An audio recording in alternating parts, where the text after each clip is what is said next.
வாழ்க வளமுடன். ஹாய் சகோஸ். இதயம் மீட்டும் மெல்லிசை போல உங்கள் மனதை மயக்கப் போகும் எழுத்தாளர் தீபா பாபு அவர்களின் கற்பனை சிதறல்களுக்குள் நம் பயணத்தை தொடங்கலாமா? நெஞ்சில் வண்ணம் தீட்டுகிறாய். அத்தியாயம் 8. சென்ற மாதம் கயல்விழி தொடர்பாக தனக்கு புகார் வந்த தினத்தை நினைத்து பார்த்திருந்த திலீப் நிமிர்ந்து அவளை பார்க்க எரிச்சலில் முகத்தை சுருக்கிக் கொண்டு நின்றிருந்தாள் பெண். ரொம்பவும் தான் திமிருவளுக்கு என தனக்குள் அவளை நொடித்துக் கொண்டவன் தனது சட்டை பையில் இருந்த அந்த வெள்ளை நிற உரை காகிதத்தை எடுத்து தன் முன்னால் இருந்த டீப்பாயில் தூக்கி போட்டான். அவள் புருவங்கள் சுளித்து அதை பார்க்க, கையில் எடுத்து பிரிச்சு பாரு என்றான் திலீப் அதட்டலாக. இவன் திமிர தூக்கி போட்டத நான் எடுக்கணுமா என்று மனம் சுணங்கினாலும் சட்டென்று விஷயத்தை முடித்துவிட்டு உடனே இங்கிருந்து கிளம்ப வேண்டும் என்கிற உந்துதலால் அந்த காகித உரையை அலட்சியமாக கையில் எடுத்தாள் கயல். அதிலிருந்த புகைப்படங்களும் விவரங்களும் பெண்ணுக்குள் பீதியை கிளப்ப கலவரத்துடன் நிமிர்ந்து டிஎஸ்பியை பார்த்தாள். முகத்தில் கடுமை விரவி இருக்க அவளை பார்வையால் எரித்துக் கொண்டிருந்தான் அவன். அச்சத்தில் உலர்ந்த தொண்டையை எச்சிலை விழுங்கி ஈரப்படுத்தியவள் நடுக்கத்துடன் காருண்யாவின் புறம் திரும்பினாள். அபிநயாவின் பேச்சிற்கு பதில் தந்து கொண்டிருந்தாலும் தாயின் மீது தனி கவனம் வைத்திருந்த சின்னவள் அவளின் மிரண்ட பார்வையை பார்த்து தானும் என்னவென்று புரியாமல் கலக்கமடைந்தாள். கயலின் விழிகளை தொடர்ந்து தனது பார்வையை விரட்டிய திலீப், இப்ப எதுக்கு பிள்ளைய பயமுறுத்துற என்றான் கோபமாக. என்று அவனிடம் திரும்பியவளின் விழிகள் அவனை கவலையுடன் பார்க்க மெல்ல பெருமூச்செடுத்து தன்னை நிதானப்படுத்திக் கொண்டவன், உட்காரு என சொல்லி முடிப்பதற்குள்ளாகவே அவன் எதிரே அவசரமாக உட்கார்ந்திருந்தாள் கயல்விழி. அவள் வேகம் கண்டு விரிய முயன்ற உதடுகளை சூழ்நிலை கருதி அடக்கிக் கொண்டவன் பார்வையால் அவளை குற்றம் சாட்டினான். அதில் பட்டென்ற இமைகளை தாழ்த்திய அவளிடம், உன் வயசு என்ன என்றான் எடுப்பாக. அது எதுக்கு என்கிற பாவனையில் பார்த்து வைத்தாலும் 29 என அமைதியாக பதில் அளித்தாள். அவளை ஏற இறங்க பார்த்தவன், கல்யாணம் ஆகி எத்தனை வருஷம் ஆகுது என்று அடுத்த கேள்வி எழுப்ப அவள் பார்வை அவனை கெஞ்சுதலாக பார்த்தது. அதை சற்றும் சட்டை செய்யாமல் என்றான் அதிகாரமாக. தவிப்புடன் கைகளை பிசைந்தவள் மகளை ஒருமுறை திரும்பி பார்த்துவிட்டு இவனிடம் திரும்ப, கயல்விழி என்றவனின் அதட்டலுக்கு சிறிதும் பணியாது முகம் சுணுங்க இன்னமும் அமைதி காத்தாள். ஏய், கேட்கிற கேள்விகளுக்கு உன்னால ஒழுங்கா பதில் சொல்ல முடியாதா என பற்களை நரநரத்து முறைத்தான் திலீப். அலுப்புடன் அவனை பார்த்தவள், எல்லாம் தெளிவா விசாரிச்சுட்டு தானே என்ன இப்படி உட்கார வச்சிருக்கீங்க, அப்படியே உங்களுக்கு தெரிஞ்ச விஷயத்தை திரும்ப திரும்ப என்கிட்ட கேக்குறீங்க என்றாள் வேகமாக.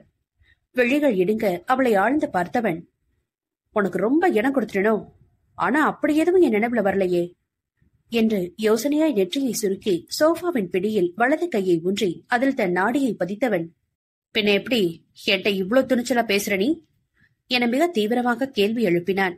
அவன் கேள்வியிலும் பார்வையிலும் மலங்க விழித்தவள் வழக்கம் போல் மெதுவாக காருவிடம் திரும்ப முயல அவள் முயற்சியை சடுதியில் யூகித்து தடுத்து விட்டான் திலீப். சும்மா சும்மா அங்க என்ன பார்வ, இனி ஒரு முறை அவள்கிட்ட திரும்பின தரன்னு அறைக்குள்ள இழுத்துட்டு போய் கதவை சாத்திதான் விசாரிப்பேன் என மிரட்டவும் அரண்டு போய் பார்த்தாள் கயல். நீ எல்லாம் என்ன டிசைன் எனக்கு சத்தியமா புரியல. கொஞ்சம் கூட பயம் இல்லாம அத்தனை பெரிய வேலையை செஞ்சு வச்சிருக்க. இதுல ஒரு காவல் அதிகாரி முன்னாடி குற்றவாளியா உட்கார்ந்து இருக்கிறவங்க கொஞ்சம் கூட பயம் இல்லாம என்கிட்டயே அப்படி வாய் அடிக்கிறியா என்று குழப்பத்துடன் தலையசைத்தான். அவன் கூற்றில் சற்றே தெளிந்தவள், இப்ப நான் என்ன செய்யணும் என்று கேட்டு இவன் பதில் சொல்வதற்கு முன்பாகவே, பாப்பா மட்டும் அவங்கள்ட்ட கொடுக்க சொல்லி விடாதீங்க பிளீஸ் என்றாள் அவசரமாக. என இதழ் குவித்து ஊதி தன் சிகையை அழுந்த கோதி கொண்டவன், நீ என்ன செஞ்சு வச்சிருக்கன்னு உனக்கு எதுவும் புரியுதா? அவ்வளவு பெரிய முட்டாளா நீ?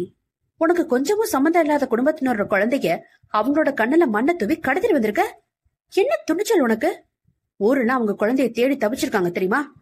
கல்யாணமே ஆகாத நீ விவாகரத்தானவன் எல்லாட்டையும் பொய் சொல்லிக்கிட்டு இங்க குழந்தைய மறைச்சு வளர்த்துட்டு இருக்கியா? போலீஸ்ல மாட்டினான் வையி, எத்தனை வருஷம் சிறை தண்டனை கிடைக்கும் தெரியுமா உனக்கு என்றான் கோபமாக. எல்லாம் தெரியும், தெரிஞ்சுதான் குழந்தைய தூக்கிட்டு வந்த என்றாள் கயல்விழியும் ரோஷமாக. ஏ என்றவன் கடுமையாக ஏதோ சொல்வதற்குள், நான் மட்டும் அன்னைக்கு காருண்யாவை தூக்கிட்டு வரலனா இந்நேரம் அவ உயிரோடு இருந்திருப்பாளாங்கிறது கூட என்னால உறுதியா சொல்ல முடியாது என்றாள் ஆத்திரத்தில் முகம் சிவக்க. திகைத்து போனவன், என்ன வளர்ற என்று அதட்டினான். நான் உண்மைதான் சொல்றேன் என்றவள் ஆவேசமாக கூறும் பொழுதே சிறுமி ஓடி வந்து அவளை கட்டி கொண்டாள். கையிலும் அவளை தன்னோடு சேர்த்து இறக்கி புதைத்துக் கொண்டவள் சட்டென்று நிமிர்ந்து, உங்கள்கிட்ட யார் இந்த புகார் கொடுத்தது? நான் இங்க இருக்கிறது அவங்களுக்கு எப்படி தெரியும் என்றாள் வேகமாக. காருண்யாவோட மாமா தான் எட்ட உதவி கேட்டாரு. அவர் சென்னைதான்னாலும் எனக்கு இருக்கிற செல்வாக்க வச்சு அங்க பதவியில இருக்கவங்க மூலமா ஏதாவது நடவடிக்கை எடுக்க முடியுமான்னு விசாரிச்சாரு. அவர் என்கிட்ட கொடுத்த விவரங்களை பார்த்து எனக்கு ரொம்பவே அதிர்ச்சி ஆயிடுச்சு. இதுவரை உன்னை பத்தி அவங்கள்ட்ட நான் எதுவும் சொல்லல. நீதான் குழந்தைய கடத்தினங்கிறதும் அவங்களுக்கு தெரியாது. இத்தனை வருஷங்களா இல்லாத அக்கறை அந்த ஆளுக்கு திடீர்னு எப்படி வந்ததா? அவளின் உதாசன பேச்சில், கயல்விழி, மரியாதையா பேசு என்று முறைத்தான் திலீப். என்ன பெரிய மரியாதை? வயிற்றுக்கு சரியான சாப்பாடு கூட கிடைக்காம பிள்ளை அரகுற மயக்கமா பட்னி கிடந்தப்போ தான் சம்பாத்தியம் தான் முக்கியம்னு வெளிநாட்டுல உட்கார்ந்து இருந்த ஆள் தானே அவரு என்றாள் சொல்லென்று. நீ செஞ்சதான் ரொம்ப சரி. உனக்குதான் எல்லாம் தெரியுங்கிற மாதிரி வாய்க்கு வந்தது பேசாத. குழந்தைய பட்டி போடுற அளவுக்கு அவங்க வீட்டுல குடும்பக்காரங்க யாருமே இல்ல. தங்க பிள்ளைய தன் சொந்த அம்மாட்ட தான் அவர் விட்டுட்டு போயிருந்தாரு.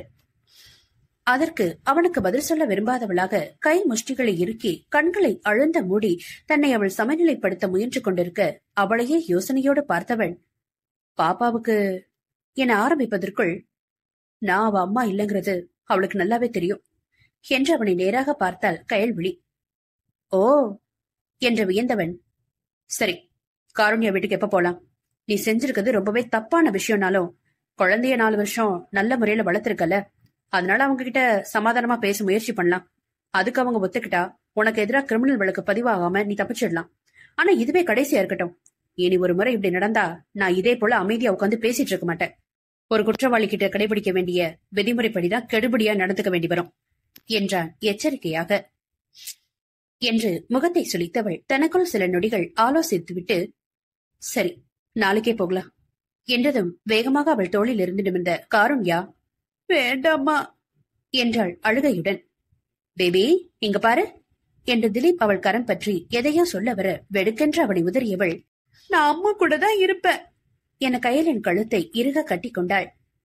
புள்ளைய ரொம்ப பிரெயின் வாஷ் பண்ணி வச்சிருக்கல நீ, என்று அவளை மேலும் குற்றம் சாட்டினான் திலீப். என ஏளனமாய் உதட்டை சுழித்தவள், அவளுக்கே எல்லாம் தெரியும், நான் எதுவும் தனியா சொல்லி தரல என்றாள் அலட்சியமாக. அதெப்படி 3 வயசுல நடந்த விஷயங்கள் எல்லாம் இன்னமும் இவளோட நினைவுல இருக்கும்? இவ பாட்டி மாமாவை நேர்ல பார்த்தா கூட இவளுக்கு அடையாளம் தெரியாது, கஷ்டம் தானே? எஸ், பாட்டி மாமாவை இவளால கண்டுபிடிக்க முடியாதா? ஆனா இடது புருவத்துல பாதி அளவு நீளத்துக்கு முடி வளர்ச்சி இல்லாம தினமும் குளிச்சுட்டு ஐப்ரோ பென்சிலால புருவத்தை திருத்தமா வரைகிறவளுக்கு தன்னை வெறுத்து ஒதுக்குற பாட்டி 3 வயசுல கோபத்துல பிடிச்சு தூர தள்ளினதுனால அங்கிருந்த மேச முனையில இடிச்சு ரத்த கொட்டி தையல் போட்டதோட விளைவுதானு அது அப்படிங்கறது அவளுக்கு நல்லாவே தெரியும் என்று நையாண்டி செய்தாள் கயல். திலீப் கவலையுடன் சிறுமியின் முகத்தை பார்க்க அவள் உம்மென்று நின்றிருந்தாள். இவளின் தாய்மாமா ரவிக்குமார் பிரச்சனையின் வேறே லேசாக கோடிட்டு சொல்லி இருந்தார்தான். அதன் பின்னணியில் இப்படி எத்தனை சிக்கல்கள் மறைந்திருக்கிறது என்பது இவனுக்கு சரியாக தெரியவில்லை. கொஞ்சம் குழப்பமாக இருந்தது. எது எப்படியோ இவளுக்கு அங்க பாதுகாப்பான எதிர்காலம் உறுதியா இருக்கு. அது தெளிவானதுக்கு அப்புறம் தான் அவங்கள்ட்ட குழந்தைய ஒப்படைக்கிறத பத்தி முடிவெடுக்கணும். சட்ட ரீதியில போனா நிச்சயம் அவங்களுக்கு சாதகமா தான் முடிவு வரும். ஆனா என்றவனின் சிந்தனையை நாசி அருகே வீசிய காஃபியின் மனம் கலைத்தது. வீட்டுக்கு வந்து 1 மணி நேரம் ஆயிடுச்சு. உங்க 3 பேருக்கு இருக்கிற டென்ஷனுக்கு இத குடிச்சா கொஞ்சம் புத்துணர்வா இருக்கும் என்ற புன்னகையுடன் ட்ரேயை நீட்டினாள் அபிநயா. கண்டிப்பா எனக்கு வேணுப்பா என்று முறுவளித்தபடி தனக்கொன்றை எடுத்துக்கொண்டான் திலீப்.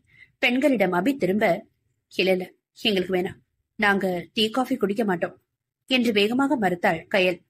ஆமாமா, மதர் ஹார்லிக்ஸ், ஜூனியர் ஹார்லிக்ஸ் அந்த மாதிரி எதுவும் இல்லையா அபி உன் வீட்ல என்று நக்கல் அடித்தான் திலீப். கயலும் காருவும் ஒரு சேர டிஎஸ்பியை முறைத்து பார்க்க சிரித்தவன், வீட்ல என்ன குடிப்பீங்க பேபி என்று சிறுமியை கிண்டலாக விசாரித்தான். அவளோ கோபமாக, அம்மா போலாம் என கயலின் கையை பிடித்து எழுப்பினாள். போலாம் என்று அவளும் எழுந்து கொள்ள, ஏய் என்னவா அம்மா பொண்ணு இப்படி பண்றீங்க என முறைத்தாள் அபி. இல்ல சாரி பிளீஸ் என்று கண்களை சுருக்கி கெஞ்சினாள் கயல். ஓகே ஓகே கிளம்புங்க என்று பெரிய மனது பண்ணி அபி விட்டு கொடுக்க, தேங்க்ஸ் என்று புன்னகைத்தபடி தன் கைப்பையை எடுத்தாள் அவள். ஹலோ, விசாரணைக்கு அழைச்சிட்டு வந்த நான் இன்னும் உங்கள்ட்ட போக சொல்லலையே என்று அதிகாரம் செய்தான் காவலன். பெண்கள் மூவருமே அவனை அலட்சிய பார்வை பார்த்து வைத்தனர். என்னடா இது, ஒரு துணை காவல் கண்காணிப்பாளருக்கு வந்த சோதனை? அபி, வாட் இஸ் திஸ்? ஒரு ஸ்ட்ரிக்ட் போலீஸ் ஆபீசர் மனைவி இப்படிதான் இருக்கிறாங்களா என்று கண்டிக்க, ஆட போங்கய்யா, உங்க சட்ட ஒழுங்கெல்லாம் ஸ்டேஷனோட விட்டுட்டு வாங்க. எப்போ விசாரணை வீட்டுக்கு வந்துச்சோ இங்க எல்லாம் உங்க கண்டிப்பு செல்லாது. இதெல்லாம் உங்க ஃப்ரெண்டுக்கு ரொம்ப நல்லாவே தெரியும். நீங்க தான் தெரியாம வந்து மாட்டிக்கிட்டு இருக்கீங்க என உதட்டை பிதுக்கினாள் பெண். காரவின் முகம் புன்னகையில் விரிய, என் நண்பன் நிலைமை ரொம்பவே கஷ்டம்தான் என தலையசைத்துக் கொண்டான் திலீப். ஓஹோ, நீங்க எத்தனை நாளைக்கு தப்பிக்கிறீங்கன்னு நான் பாக்குறேன் சார். அம்மா ஒரு வரனை கிட்டத்தட்ட முடிவு செஞ்சுட்டதா என்கிட்ட சொன்னாங்க. அது தெரியுமா உங்களுக்கு? என்ன என்று குழப்பத்துடன் பார்த்தவன், அம்மா என்கிட்ட அப்படி எதுவும் சொல்லலையே என்றான் யோசனையாக. ஷப்பா, கொஞ்சமாவது பதறி திகச்சு போய் ஏதாவது அழட்டிக்கிறானா பாரு. கள்ளு பிள்ளையார் மாதிரி சாவகாசமா பேசுறாரு ச என்று அபி நொடித்துக் கொள்ள, என்ன மீறி அம்மா எதையும் முடிவு செய்ய மாட்டாங்க என சிரிப்புடன் எழுந்து அவள் தலையில் தட்டியவள், சரி நானும் கிளம்புறேன். நைட் ரவுண்ட்ஸ் முடிச்சுட்டு கர்நாட்ட பேசுறேன்னு சொல்லு என்று கூறிவிட்டு அங்கிருந்து விடை பெற்றுக் கொண்டான்.